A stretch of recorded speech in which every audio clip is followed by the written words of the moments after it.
నాగర్ కర్నూలు జిల్లాలో జాగృతి అధ్యక్షురాలు కవిత మాట్లాడుతున్నారు. ఇప్పుడు ఆ లైవ్ చూద్దాం. ఆ యొక్క కాంట్రాక్ట్ సంస్థతో కుమ్మక్కై దాన్ని అండర్ గ్రౌండ్ పంప్ హౌస్ చేశారు. చేయడంతో ఏమైంది, అది బ్లాస్టింగ్ చేయడంతో కల్వకుర్తిలో థర్డ్ మోటార్ ఎగిరిపోయింది. ఆ థర్డ్ మోటార్ ఎగిరిపోతే ఫిఫ్త్ మోటార్కి తగిలి ఫిఫ్త్ మోటార్ కూడా పనిచేస్తలేదు. ఇయాలటికి కూడా హరీష్ రావు గారి నిర్వాహకం వల్ల కల్వకుర్తి ఎత్తిపోతల పథకంలో 3 మోటార్లు పనిచేస్తున్నాయి. ఇది వాస్తవమా కాదా దయచేసి ప్రజలు ఆలోచించుకోవాలి. ఇంకోటి ఏంది, కల్వకుర్తిలో మోటార్లు రిపేర్ చేద్దామంటే ప్రాబ్లం ఏంది, కల్వకుర్తి డైరెక్ట్గా మిషన్ భగీరథ కనెక్టెడ్ ఉంది. అంటే ఆ నీళ్లు రావు. ఇక మనం రిపేర్ చేద్దామని ఆపినా కూడా నీళ్లు రావు, మంచినీళ్ళు రావు. మొత్తం నాగర్ కర్నూలు జిల్లాకు మంచినీళ్ళు రావడానికి కూడా ఇబ్బంది అవుతుంది. అట్లా కాకుండా చేసినటువంటి పరిస్థితి ఉన్నది. మరి ఆనాడు కేసీఆర్ గారు వచ్చి ఎలక్షన్స్ ముందు ఎల్లూరు పంప్ హౌస్లో ఒక మోటార్ ఆన్ చేసి నార్లాపూర్ నింపడం జరిగింది.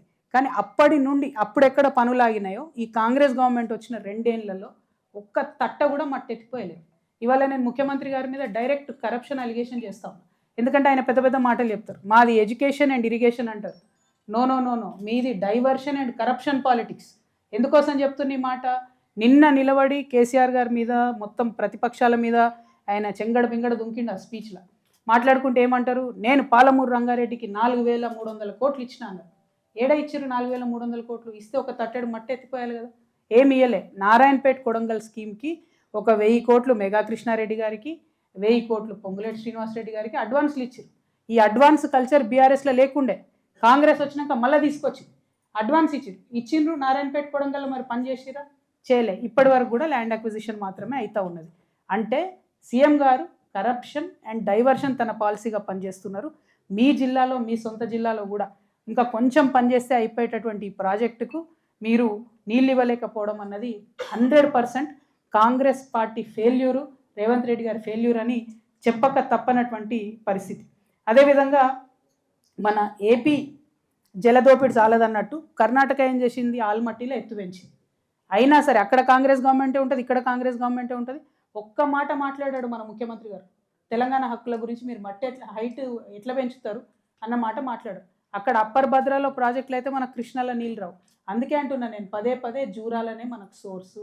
భద్రా మీద డిపెండ్ అయితే నీళ్ళు అనేది మహబూబ్నగర్కి వచ్చే పరిస్థితే లేదు. అందుకోసమే ఇంకొక మాట మీకు చెప్పాలి. అచ్చంపేట అసెంబ్లీ నియోజకవర్గం తీసుకుందాం సపరేట్. తీసుకుంటే అక్కడ ఏమవుతుంది అంటే ఎంత నీళ్లు రావాలి, ఎంత నీళ్ళు వచ్చినాయన్న విషయంలో కల్వకుర్తి ఎత్తిపోతలల్లో 66,235 ఎకరాలకు నీళ్ళు రావాలి. కానీ ఇప్పుడు అచ్చంపేటలో వస్తున్నది ఎంత, 45,000 ఎకరాలకు వస్తుంది. పాలమూరు రంగారెడ్డి కింద 2,000 ఎకరాలు రావాలి, అది అసలే వస్తలేదు. అదేవిధంగా డిండి ఎత్తిపోతల కింద అచ్చంపేటకి 14,000 ఎకరాలకు నీళ్ళు రావాలి, అది కూడా అసలే వస్తలేదు. అంటే తెలంగాణ రాకముందు ఏదైతే కల్వకుర్తిలో రానటువంటి ఒక 45 ఎకరాలకు 1000 ఎకరాలకు సాగు వస్తుంది తప్పితే మిగతా డిండి నుండి కానీ పాలమూరు నుండి కానీ అచ్చంపేటకి అయితే ఏం లాభం కాలేదనే విషయాన్ని స్పష్టం చేస్తూ ఉన్నాం. కొల్లాపూర్ అసెంబ్లీ నియోజకవర్గంలో ఏం జరుగుతుంది, కల్వకుర్తి ఎత్తిపోతల కింద రావాల్సిన 92,000 ఎకరాలకు నీళ్ళు వస్తున్నాయి. జూరాల ప్రాజెక్టు పాతదే, అది వస్తుంది. భీమా అడిషనల్గా ఒక 35,000 ఎకరాలు దానికి యాడ్ చేసుకోగలిగినాం. అదేవిధంగా కల్వకుర్తి నియోజకవర్గం అయితే మన పాలమూరు రంగారెడ్డిలో 96,399 ఎకరాలకు నీళ్ళు వస్తుంది అనుకుంటే అందులో కేవలం 10,000 అందులో ఏం వస్తలేదు. డిండి నుంచి రావాల్సిన 10,000 కూడా సాగులోకి వస్తలేదు. అంటే కల్వకుర్తికి కూడా ఇప్పటి వరకు కూడా ఏమి కృష్ణా నీళ్ళు రానటువంటి విషయాన్ని తెలియజేస్తూ ఉన్నాం.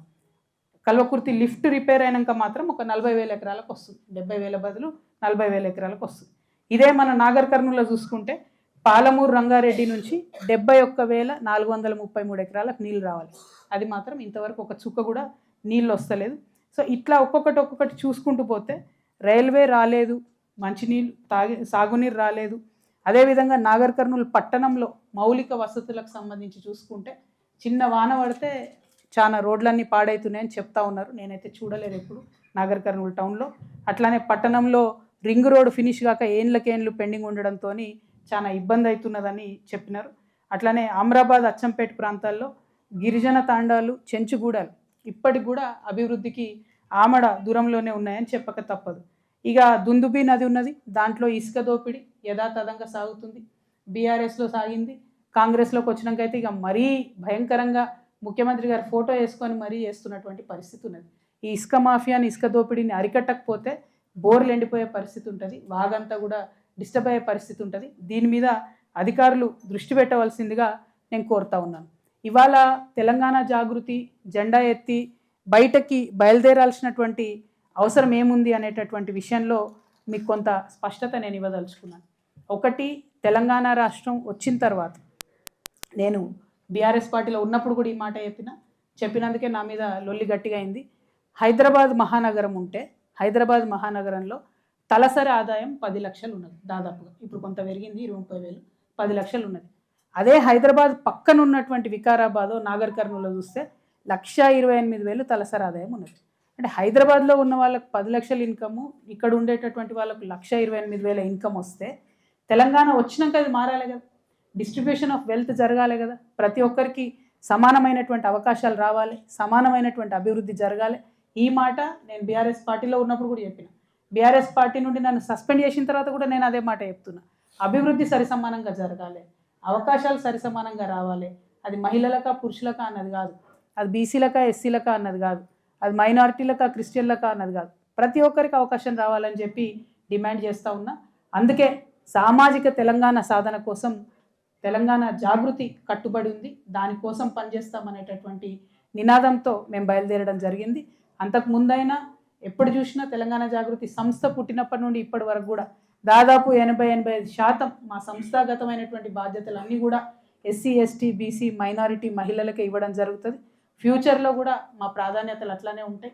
సమాజంలో అందరూ బాగుండాలి, అందరం కలిసి ఉండాలనుకుంటాం. ముఖ్యంగా మేము జయశంకర్ గారు చెప్పినటువంటి ఫిలాసఫీతో పార్టీ సంస్థ పెట్టినటువంటి వాళ్ళం.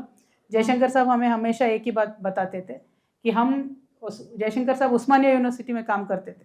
जब वो उस्मानिया यूनिवर्सिटी में काम करते थे, नीचे से ऊपर जाते जाते आधे बार नमस्ते करते थे, आधे बार सलाम करते हुए वो ऊपर जाते थे क्लासरूम में पहुंचने तक.